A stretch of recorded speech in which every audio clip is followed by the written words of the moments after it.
Top 7 mistakes to avoid when hosting a podcast to market your practice, or the top 7 mistakes to avoid when starting a podcast.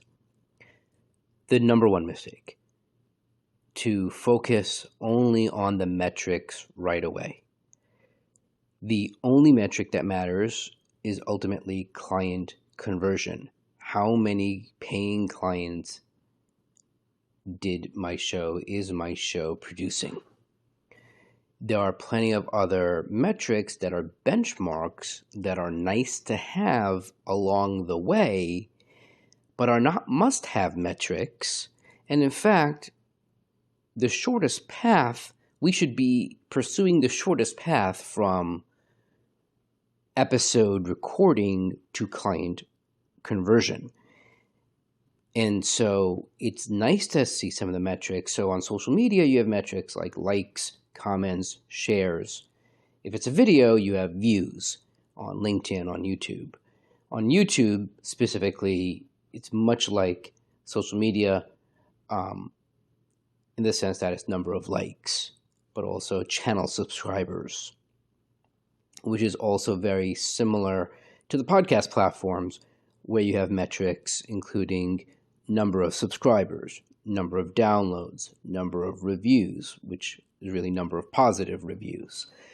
And so these metrics are important in a variety of ways. These metrics help you secure other advertisers. It helps you secure maybe more influential guests. And so they are definitely useful. But in the beginning, the focus should really be on client conversion in the shortest path possible, which is usually through your guests, which brings me to mistake number 2, not following up with guests. It's sometimes helpful to have a vetting call, a pre-interview call with a guest that you don't know really well, or even a guest on a complex topic, or if you really want to make sure that you want to hone the guest's answers or presentation, or you want to feel prepared, the vetting intro pre-interview call is useful. And then comes the actual interview, which hopefully there's another mistake involved that podcast hosts can make a mistake of not asking your guests to provide you with the questions to ask them. Essentially, the softball questions that they are well versed in that enable you to have a great conversation. There will be natural follow-up questions that they didn't provide to you. So it's more of a conversation. It's not an interrogation or a deposition. It is a two-way street. You're able to answer as much as they do. Maybe it's a 30-70 split or 40-60 in their favor. But the conversation is guided very much by the questions that they want you, the host, to ask them, the guests.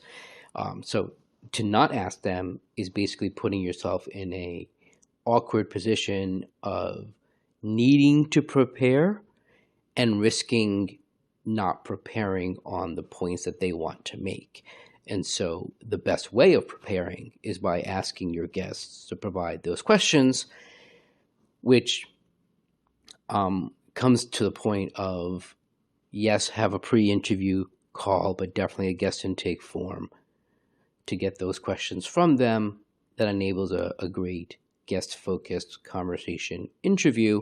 But then really coming back to mistake number 2, you still have to follow up with guests. They are very often the shortest path to number 1, client conversion, because sometimes the guests are potential clients. And whenever you can interview a potential client, well, that's the shortest path because you are really having a great conversation focused on them. And that's the best way of starting any sales funnel.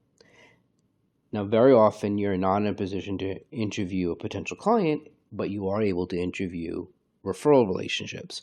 Now, there are other resources and other guests for a variety of other reasons why you would have those guests on.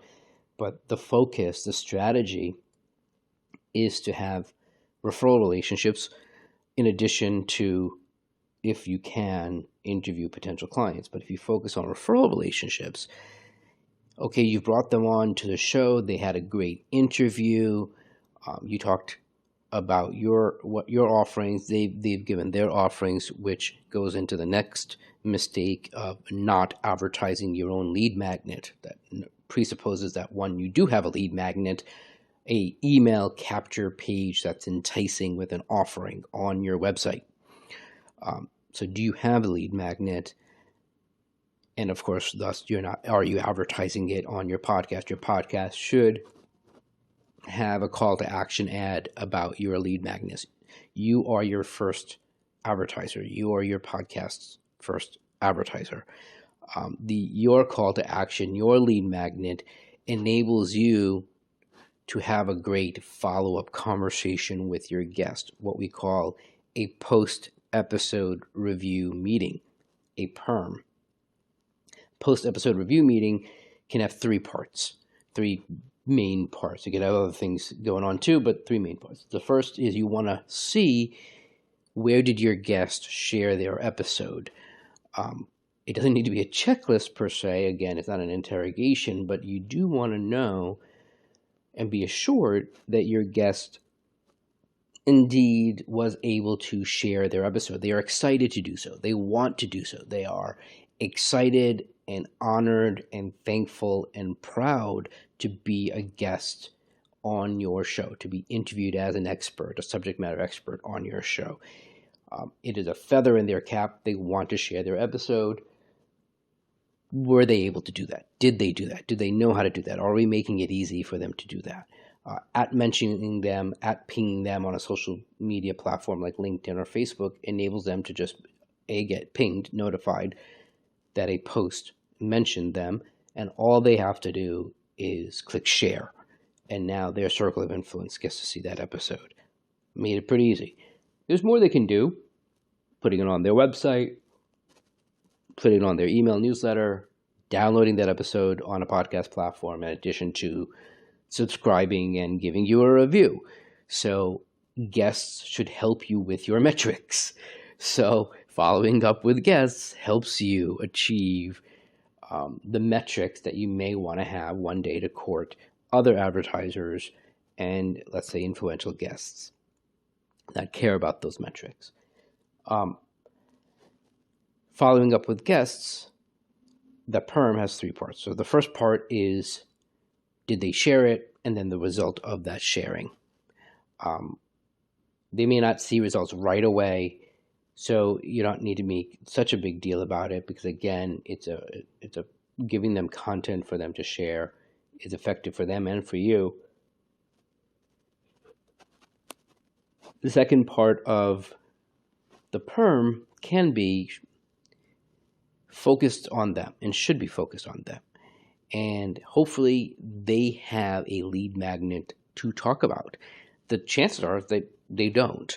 And so you have to ask them about their ideal client and the triggers that lead to their ideal client. And for you to know who the ideal client of your guests are and the triggers that prompt their ideal prospects to contact them is really important. You can actually be a great referral relationship for your guest.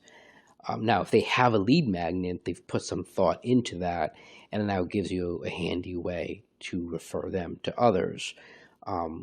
That also, the second part of the meeting, that sets up for you to have your part of the meeting, which is reviewing your lead magnet. And so now you have something to talk about and to share with them and see, do they know anyone that would be interested in this?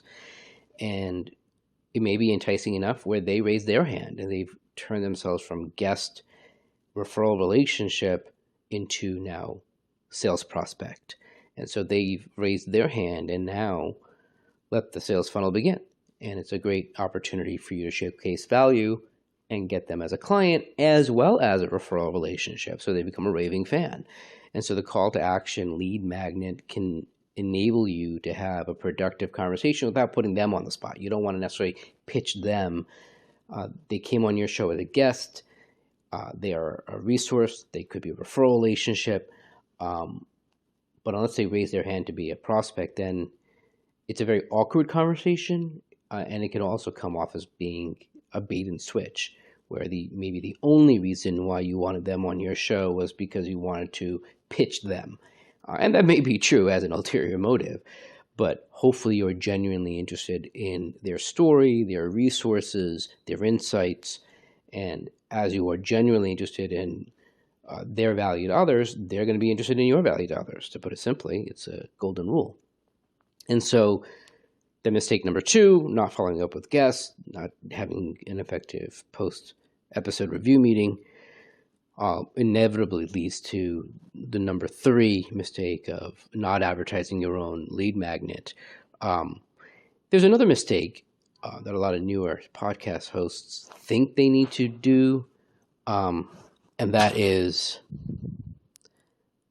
focusing only on your hardware and software technology, like focusing on getting the right webcam, getting the right microphone, software like video editing tools, audio editing tools, automation tools. These are helpful, but you don't need all that stuff in the beginning.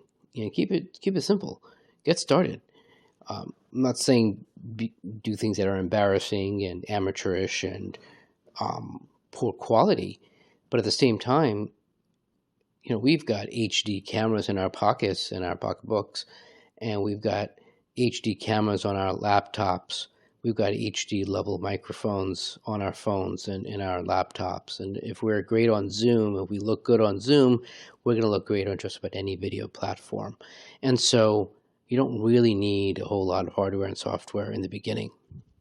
That's not where the focus should be. Again, the real measurement of the success of your podcast is client conversion. And so, yes, you want to have good lighting and good background, and you want to be clearly heard and clearly seen. But unfortunately, you can go hog wild unnecessarily on that stuff. And that's really not the most important, especially in the beginning. And then a couple of more mistakes. Number 5, of not asking guests to recommend another guest. And the mistake is kind of thinking that you'll always have guests, that you'll have this never-ending guest. The whole point of your guest brainstorming, your initial batch of guests, are people that you know and know well, and you want to thank them for maybe being great clients or referral relationships. You want to thank them and showcase their insights and expertise. It's an opportunity to nurture that relationship in addition to thanking them for past clients and past business. It's also nurturing them for future referrals and future business. So it enables you to nurture in addition to thank. But your podcast interviews and your VIP can grow beyond just the people you know right now. In fact, as you ask a guest to rave about someone else based on your theme, for your guest to recommend another potential future guest can be extremely powerful. That basically leads to a referral flywheel, because one guest leads to another guest, leads to another guest. And maybe not every guest recommendation pans out, and not every guest is in the position of actually referring you a potential guest, but enough of them will to keep the flywheel going. So it's a mistake not to ask your guests to recommend another guest. We also covered the next one of it's a mistake not to ask your guest to provide you with questions to ask them. And then finally, it's a mistake to do all of it on your own, by yourself.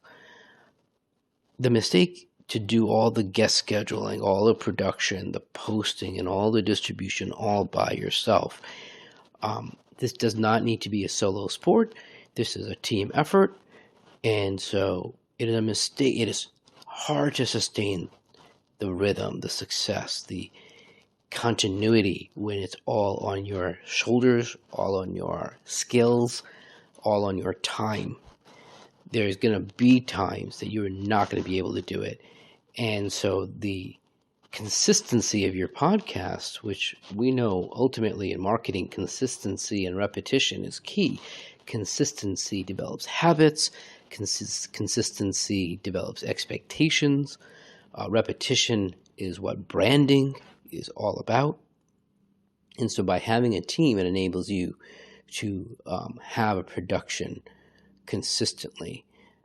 Your team can hold you accountable as a host. It also ensures that there are guests that you'll stay accountable to as well.